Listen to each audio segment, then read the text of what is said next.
जाई के देह बऊ खेत में बउआ रही जैतौ पेट में ले जाई के देह बऊ खेत में बउआ रही जैतौ पेट में।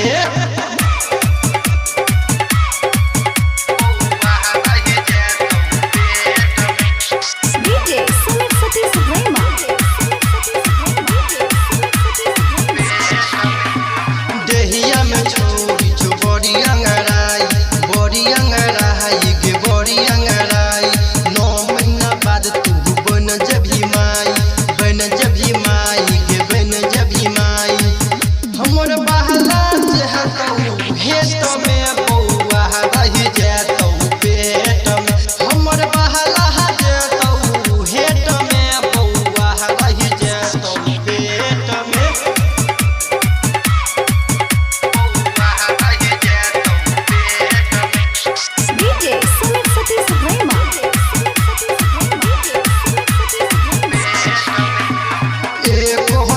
काम रहतो ने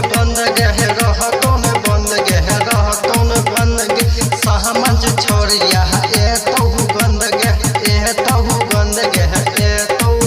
गे सुचि सहजन पर मुझके जाएगा बबुआ पेट में रह जाएगा सुचि सहजन पर मुझके जाएगा बबुआ पेट में रह जाएगा।